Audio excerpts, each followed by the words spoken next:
তোমরা সবাই কেমন আছো? আশা করছি সবাই ভালো আছো। আমিও খুব ভালো আছি বন্ধুরা।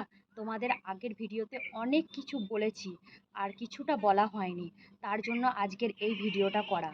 আজকের ভিডিওটা এখান থেকে ব্লগটা শুরু করছি বন্ধুরা। তো আগের ভিডিওতে তোমাদেরকে বলেছিলাম যে আমরা পালিয়ে গিয়ে বিয়ে করেছি, আমি আর আমার হাজবেন্ড। তো আমি আর একটা ছেলের সাথে রেজিস্ট্রি করেছিলাম। তো তার সাথে কেন আমি সংসার করলাম না, সবই তোমাদেরকে হালকা একটু জানিয়েছিলাম আর বাকিটা জানানো হয়নি। তো বাকিটা জানানোর জন্যই এই ভিডিওটা করা। তো তোমরা প্রথম থেকে শেষ অবধি দেখবে। ভালো লাগলে লাইক সাবস্ক্রাইব করে যাবে বন্ধুরা। তোমরা প্লিজ আমার পাশে থেকো বন্ধুরা। যেটা বলতে তোমাদেরকে এই ভিডিওটা করা সেটা বলছি। তো বন্ধুরা, আমি তো ভালোবেসে বিয়ে করেছি, সবই তোমরা জানো। তো যে ছেলেটাকে আমি বিয়ে করেছিলাম, মানে সেটা আমার বাবা মা ঠিক করেছিল। আর আমি অন্য কাউকে ভালোবাসতাম, তো আমি তো পালিয়ে এসে বিয়েটা করলাম। আমার বাবা মা কখনোই রাজি ছিল না, আর আমি নিজেও রাজি ছিলাম না, আমি তোমাদেরকে বলেছিলাম। কিন্তু পরিস্থিতির চাপে, বুদ্ধির দোষে, অল্প বয়সের জন্য সেই সময় সেই ডিসিশনটা নিয়েছিলাম। যাই হোক, মানুষটা আমি যাকে এখন আমার বর্তমান হাজবেন্ড, তাকে আমি অনেক ভালোবাসি, আর সেও আমাকে অনেকটাই ভালোবাসে। তো তার মানে সেই ছেলেটা, যে ছেলেটা আমাকে মানে আমার সাথে বিয়ে হয়েছিল, যার সাথে আমি সংসার করতে পারিনি, রেজিস্ট্রি করেছিলাম।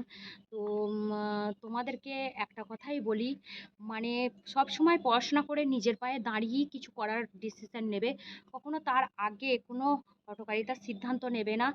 যাই হোক, আমার জীবনে কিছুটা সময় মানে আমার শ্বশুর বাড়ির সাপোর্ট পেয়েছিলাম। তো বাবা মা তো মানে আমাকে মেনেই নেয়নি। তো আমাকে আজ আমার 6 বছর, বিয়ে হয়েছে 7 বছর। তো আমাকে 6 বছর পর আমার বাবা মা মেনে নিয়েছে।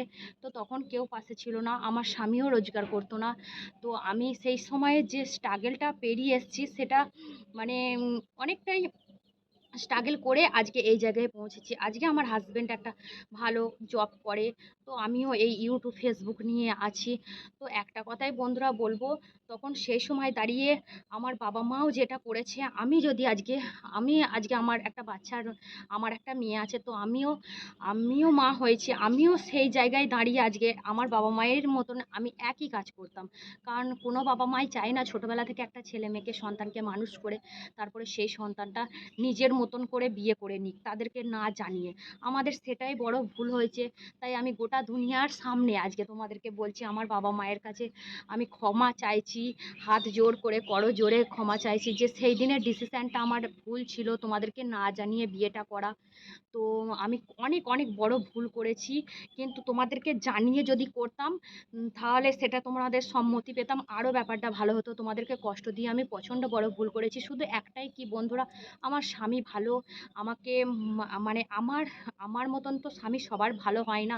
সবাই তো মানে ঠিক মানে সব দিকে ঠিক হতে পারে না।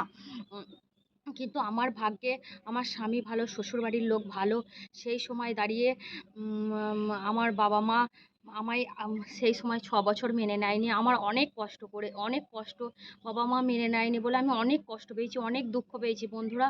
অনেক কেঁদেছি যে বাবা মা কখন মেনে নেবে, বাবা মা যে কী জিনিস আমি সেটা বুঝতে পেরেছি। শুধু একটা কথাই বলবো বন্ধুরা, যে আমি যে ভুলটা করেছি তোমরা সেই ভুলটা করো না।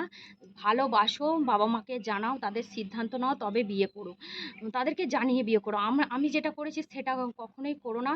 তো আমি এখন আমার বর্তমান স্বামীর সঙ্গেই আছি। তো সেই যার সাথে রেজিস্ট্রি করেছিলাম তাকে ডিভোর্স দিয়ে দিয়েছি, তখন সেই সময়ই এসে তখনই ডিভোর্স দিয়ে দিয়েছি। তো সেও এখন তার মতন করে ভালো আছে, আর আমরাও এখন আমাদের মতন করে ভালো আছি। এইটাই তোমাদেরকে বাকিটা জানানোর ছিল, তাই জন্য এই ব্লগ ভিডিওটা করা, আর তোমাদেরকে বাকিটা আমি পুরোটাই জানিয়ে দিলাম। তো আমরা এখন হ্যাপি আছি, আমি আমার হাজবেন্ড, মেয়েকে নিয়ে সব ঠিকঠাকই চলছে। তোমরা আশীর্বাদ করো যেন আমি আরও আরও এগিয়ে যেতে পারি তোমাদের, আর তোমরা আমার পাশে থেকো। আজকের ভিডিওটা এইটুকুনি।